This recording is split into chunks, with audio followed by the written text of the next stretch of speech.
Money मंत्रा में आप सभी का स्वागत है और आज हम चर्चा करेंगे कोबरा पोस्ट के सनसनीखेज खुलासे पे। कोबरा पोस्ट ने हाल फिलहाल में एक एक्सपोजे किया जिसमें उसने भारत के सबसे 3 बड़े प्राइवेट सेक्टर बैंक्स के बारे में ये खुलासा किया कि किस प्रकार ये बैंक्स मनी लॉन्ड्रिंग में इनके एम्प्लॉयज खासकर मनी लॉन्ड्रिंग के काम में एक तरह से हिस्सेदार हैं, किस प्रकार ये मनी लॉन्ड्रिंग करते हैं कस्टमर्स के बिहाफ पे। और जिस प्रकार का एक खुलासा है उससे काफी सनसनी सी फैल गई है कि क्या प्राइवेट सेक्टर में वाकई में इस प्रकार की धांधली है।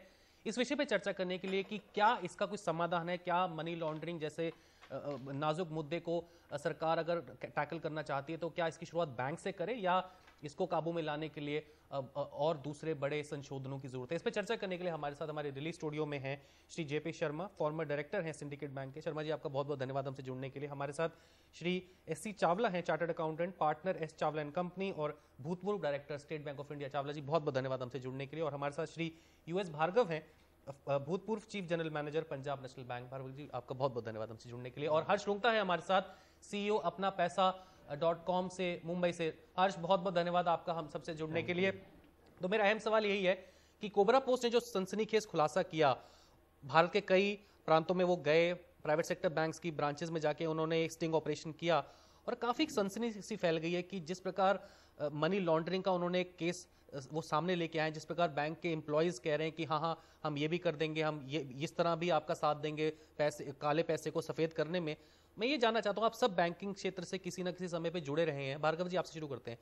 क्या ये प्रॉब्लम इतनी बड़ी है जिस प्रकार दिखाया गया है? नहीं, आशुतोष जी, मैं कहना चाहूँगा कि ये प्रॉब्लम इतनी बड़ी नहीं हो सकती है, क्योंकि जो गाइडलाइंस दी गई हैं रिजर्व बैंक के द्वारा और बदले में फिर बैंकों के हेडक्वार्टर्स ने जो गाइडलाइंस प्रोवाइड की हैं उसके अनुसार जो कंट्रोल्स मेजर्स हैं वो पर्याप्त हैं, जिसकी वजह से बहुत केवाईसी नॉर्म्स और money laundering, anti money laundering के लिए जो कदम उठाए जाने हैं वो सारे के सारे प्लेस में होते हैं। इसके अलावा मैं एक महत्वपूर्ण बात बताऊंगा कि हर ब्रांच जो होती है वो 3-4 ऑडिट उसको फेस करने होते हैं। बैंक का अपना इंटरनल ऑडिट सिस्टम होता है और खासतौर से जो बड़ी ब्रांचेज होती हैं उनके अंदर तो कंकरेंट ऑडिट होता है, यानी आज आपका जो काम हुआ वो नेक्स्ट डे ऑडिटर देखेगा और ऑडिटर और जो मेन लाइन के वर्कर्स होते हैं वो बिल्कुल अलग अलग डिपार्टमेंट के अंदर होते हैं, उनका आपस में किसी तरह का संबंध नहीं होता कि एक दूसरे को सपोर्ट करने की बात करें। क्योंकि वास्तव में ये भी है कि अगर वो ऑडिट डिपार्टमेंट वाला अपने ऑडिट के अंदर किसी तरह की यदि कमी छोड़ देता है तो he also is made answerable कि कल उसने ये काम कैसे नहीं किया।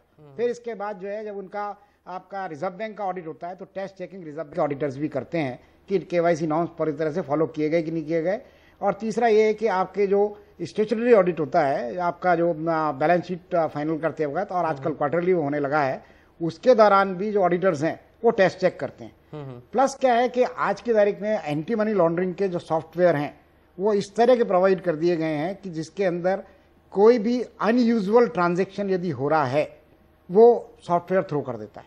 अब उसके अंदर जो मेरी नॉलेज है उसमें कमी ये है कि सॉफ्टवेयर अपने आप में पर्याप्त है और उसमें अगर आपका जैसे स्टूडेंट का अकाउंट है या हाउस होल्ड अकाउंट है और उसमें कोई बड़े ट्रांजेक्शन आ रहे हैं तो उसमें क्लियरली आ जाते हैं। लेकिन बहुत सारे बैंकों में उस सॉफ्टवेयर को मॉनिटर करने के लिए जो स्टाफ है वो पर्याप्त संख्या में लगाया नहीं, क्योंकि एक अच्छे बैंक के अंदर करीब 20 से 25 लाख ट्रांजैक्शन एक दिन में होते हैं। उन ट्रांजैक्शन को पूरी तरह से एनालाइज करने के लिए पर्याप्त फोर्स होनी चाहिए, जो बहुत सारे बैंकों ने नहीं लगा रखी है। और जैसे ही कोई अनयूजुअल ट्रांजैक्शन नजर आते हैं तो उसको फाइनेंशियल इंटेलिजेंस यूनिट को इमीडिएटली बैंक को रिपोर्ट करना होता है और वो फर्दर फिर कंसर्न डिपार्टमेंट को एस्केलेट कर देती है। तो इस सारे कंट्रोल्स के साथ मैं नहीं समझता हूं कि इतना रैम्पेंट हो सकता है कि बहुत सारे लोग बहुत सारे केवाईसी नॉर्म्स को फ्लाउट करके अपने अकाउंट खुलवा रहे हों और मनी लॉन्ड्रिंग बहुत बड़े लेवल पे हो रही हो। शर्मा जी, आप बताइए किस प्रकार की स्थिति है इस समय, क्योंकि खुलासे से बहुत बड़ी सनसनी फैल गई और ये माना गया कि ये एक तरह से प्रचलन हर बैंक में अब उंगलियां उठाई जा रही कि बैंकिंग सेक्टर में रिफॉर्म्स की जरूरत है, खासकर केवाईसी को लेके। तो जो मौजूदा केवाईसी नॉर्म्स हैं क्या वो अपने आप में पर्याप्त नहीं है? नहीं, ये जो प्राइवेट सेक्टर की जो 3 बैंकों का जिनका जिक्र आया है, ये आम धारणा है कि प्रॉफिट ज़्यादा कमाने के लिए जो है कुछ अनएथिकल जो है वो काम जो है वहाँ होते हैं। और इससे पहले भी चाहे गोल्डन ट्रस्ट बैंक हो, बैंक ऑफ कराड़ हो, ये इससे पहले के एग्जांपल हमारे सामने रिसेंट एग्जांपल्स हैं कुछ वर्ष पहले के।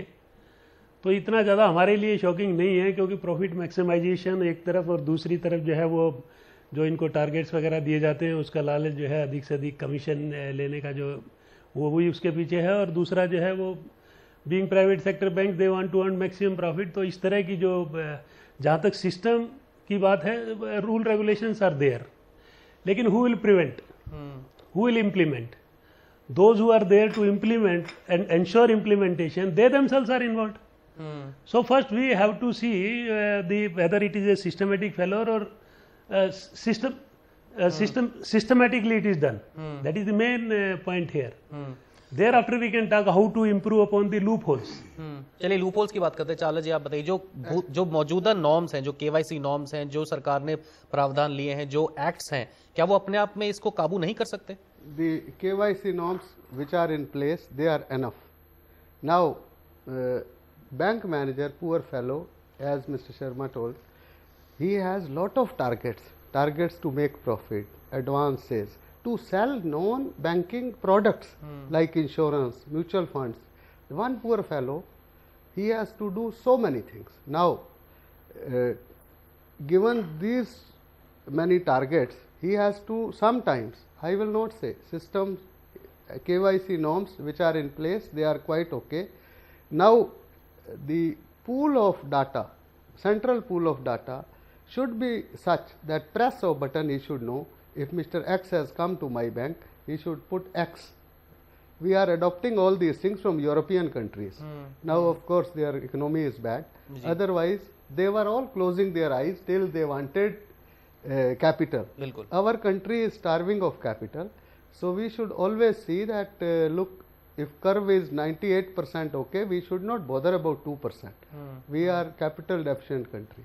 So, you should provide some central pool of information whereby you just press a button where information from police, information from tax authorities, everything should be in place by the press of button. One poor manager, whatever he is doing enough. Now this Cobra thing, I think it is blown out of proportion. You know, our systems are such, I don't think there is private bank or government bank. All banks are equally under pressure.